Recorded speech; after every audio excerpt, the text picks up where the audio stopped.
These are your human impact notes for Unit 4 in Earth Science. First, we're going to talk about some of the impacts on the human population. So there are about 6.6 billion people in the world right now. Over 95 million babies are born per year, which is about 3 every second. The human population is growing what we call exponentially. The larger the population, the faster it grows. So it gives us this type of curve that's really flat at the bottom and then rapidly increasing. The major reason for this is because of an increase in average life expectancy. That's largely responsible for this rapid increase in population. Life expectancy is how long someone lives. So because people are living longer, there are more people on Earth over time. So what are some of the reasons people live longer? Number one would be better healthcare. They have more food or better food, more nutritious food, cleaner water, better sanitation. All of those things contribute to why people are living longer. So if you look, the red line is showing the average for the entire world. You can see that in like 1770, most people didn't live to be 30 years old, right? They were dying very, very young. Then we have this increase here, kind of the rise of modern medicine, things like antibiotics. People weren't dying of, average diseases. We were able to combat those faster. And you can see that just continues to increase as we have better, more nutritious food, cleaner water. Like we said, all of those things are causing us to live longer and longer. So right now in the world, the average life expectancy is a little over 70 years on average. In the United States, it is approaching 80 years. So like we said, humans are showing what we call exponential population growth. That means there's growth with no limiting factors. There's nothing slowing down the population from growing. There's nothing that is going to make us slow down. Carrying capacity describes when population growth slows and stays about the same. So the population isn't really increasing, it's not decreasing, the size is just staying the same. It shows what we call a logistic curve. And it's slowed by things that we call limiting factors. These are things like the amount of space available, different diseases, if there's water available, those kinds of things. So right now, human population has this exponential growth, kind of looks like a J. Logistic growth, when we do have those things in place that are slowing the population down, it looks kind of like an S curve, right? It slows down and becomes kind of flat at the top.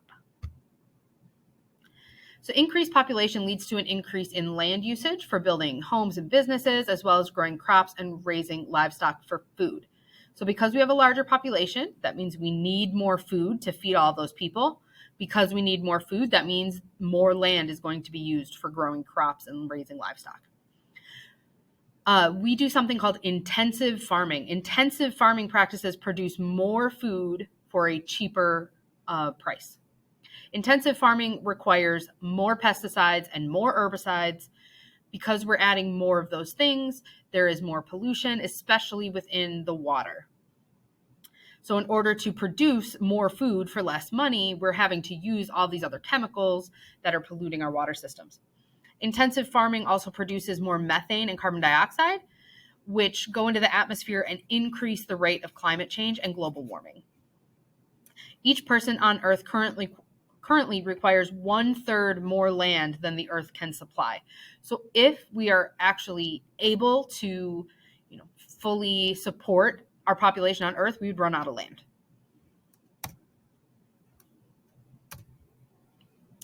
All right, so some impacts on the atmosphere. After the Industrial Revolution, humans began to rely heavily on fossil fuels like coal, oil, and natural gas to supply energy. The Industrial Revolution was kind of the rise of factories and cars and things like that use those fossil fuels for energy. So you can see that happening right in this area here. So we have an increase in the gray color, which is coal, and that just continues to increase over time. When we burn these fossil fuels to get that energy, it releases huge amounts of carbon dioxide into the atmosphere. Those amounts of carbon dioxide are driving global warming and climate change. So the biggest contributor to climate change right now is this burning of fossil fuels, whether it's oil, coal, gas, any of those things. It also contributes to air pollution, and it can be linked to millions of premature deaths each year because of all of this excess pollution in the air from burning these fossil fuels. Fossil fuels are what we call non-renewable resources, meaning they take millions of years to form. When they're depleted, when they're gone, they cannot be replaced.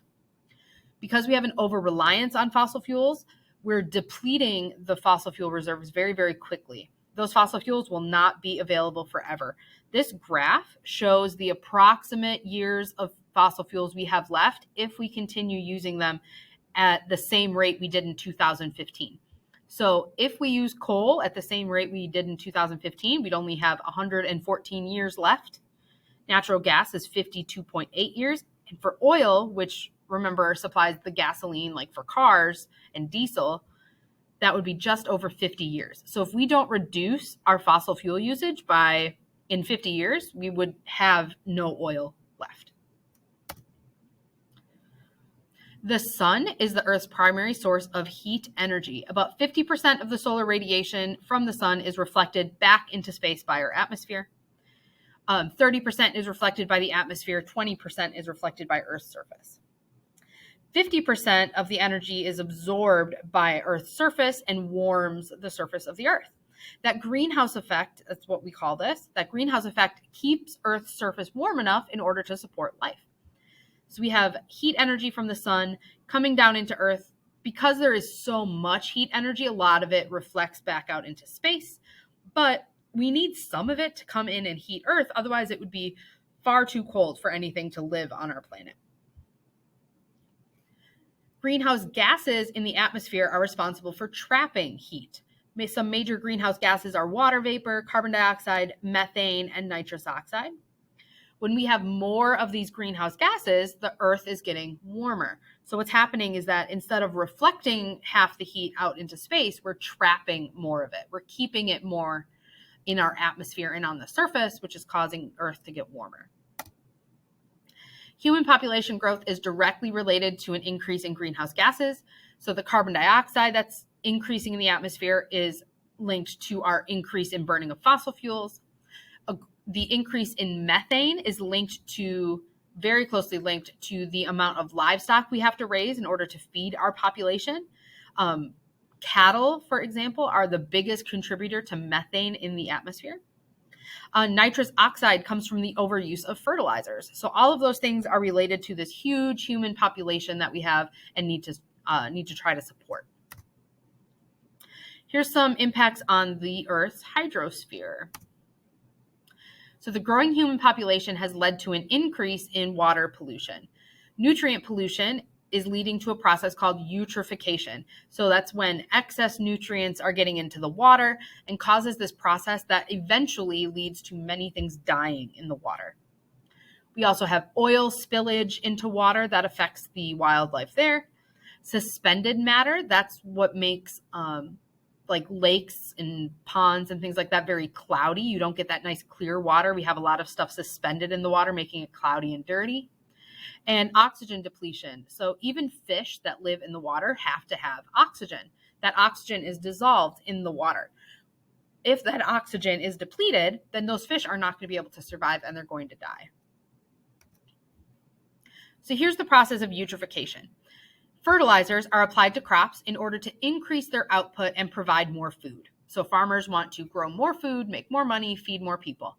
They add more fertilizers in order to do that. When it rains, runoff from the water is going to carry those nutrients away from the fields and eventually into a body of water. So whether that's a river or a lake or an ocean, whatever it may be.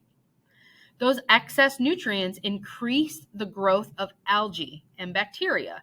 So because there's more nutrients, the algae and bacteria can grow very, very rapidly. This rapid growth is going to reduce the oxygen that's available in the water and create what we call anoxic zones. That AN prefix means not, and oxic refers to oxygen. So anoxic literally means no oxygen. If we have areas of water with no oxygen, aquatic animals are not able to survive. This is causing something called ocean dead zones. So parts of Earth's oceans have too little dissolved oxygen to support life and are labeled as dead zones. These are areas where wildlife cannot live because there's not enough oxygen. This continues to increase in coastal areas due to human activities. So it's especially relevant in the coast where we have lots of like rivers feeding into the ocean. You can see down along the Gulf Coast and up the eastern coast, we have lots and lots of coastal dead zones. We also have wide open ocean dead zones that's caused by like runoff and massive pollution. So these are all the areas in the ocean where very little life can live because there is not enough oxygen.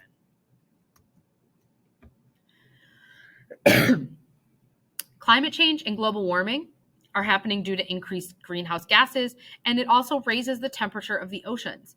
When the ocean temperature rises, it causes coral bleaching, which is essentially when microscopic organisms inside the coral leave, and then the coral isn't able to survive and it dies. It also causes a loss of breeding grounds. Many ocean animals go to cooler water in order to reproduce. So if their water is not cool enough, they don't have a place that they can reproduce. Also increases the melting of icebergs, which reduce the habitat for that Arctic life.